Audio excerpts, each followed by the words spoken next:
Good morning. Welcome. Welcome. I'm Anne Marie Mallon. I teach in the English and Women's Studies programs and the relatively new and wonderful honors program at Keene State College. And it really is a pleasure for me to welcome you to today's presentation on From the Text to the Township, African Lessons. The seeds for this presentation were sown in a course that I and these students and others shared a year ago this spring. And it was a course on apartheid, the story of apartheid and its aftermath in South Africa.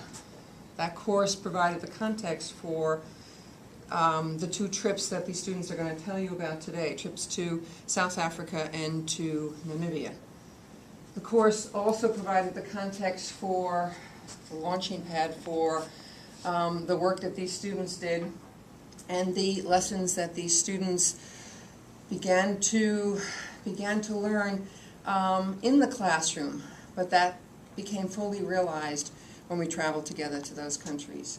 And that's the story that they want to share with you today, the story not just of the course, but of the transformative experience of travel that they and that we were all willing and open to, but that surprised, I think, all of us beyond our wildest expectations. So I will let them tell you about that story of transformation in today's presentation. Who are these students? And some of you know who they are already, but let me introduce them to you a little bit more formally. So I'll start with Corey. Corey Smith is from Connecticut. He's a journalism major with a communication minor, and he is the executive and managing editor of the Equinox, and he plans to attend graduate school after leaving Keene State. Matt Miracle is a major in psychology with a minor in philosophy, and as he says, a really cool last name. He wants you to know that he was born in England, grew up in Louisiana, Minnesota, and Massachusetts, and has no idea where to tell people he's from. He writes a weekly opinion column for the Equinox, and he's a member of the Psych Honor Society. Kelly Payer is a physical anthropology major with a minor in art. She wants to pursue archiving or archaeology in graduate school. She's a member of student government. She's an RA in Ponside. She will also be participating in the next honors trip this May to Belize. She's super excited about it and hopes to also travel to Egypt one fine day. Nate Rowe is from New Durham, New Hampshire. He's a major in environmental studies with a minor in Spanish. And Nicole Ferry is a health science nutrition major. She loves learning about all health topics. She's the vice president of the Health Science Honor Society, an RA, a head tutor for the Aspire program, and works with the Early Sprouts program. She also loves to travel, and she's going to add Belize to her list of countries visited this May. So, without further ado, I'll hand this over to these students and to their story. Thank you, Professor Mallon. As stated before, we've engaged in learning about countries in Africa on both academic and participatory levels. We'll be detailing some of these experiences, but first, we'd like to impart some broader knowledge on our areas of interest.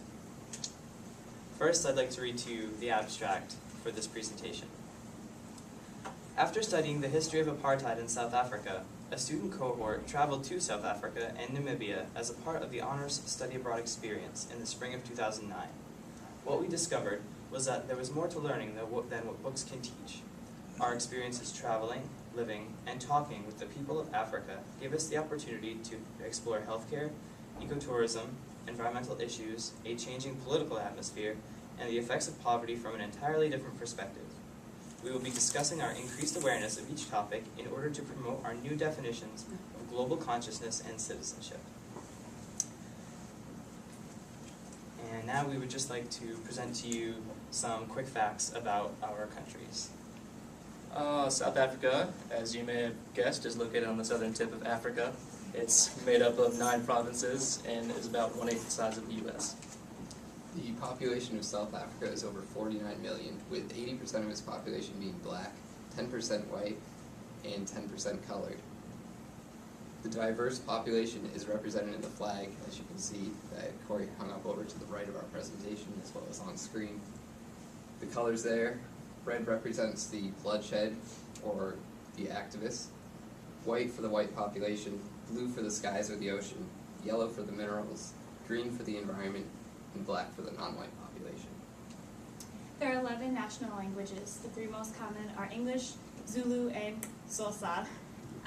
There are many click languages, and the average person can speak between 5 to 6 languages fluently. Government in South Africa is also diverse. There are 3 national capitals, a judiciary one in Bloemfontein, an administrative one in Pretoria, and a legislative one in Cape Town.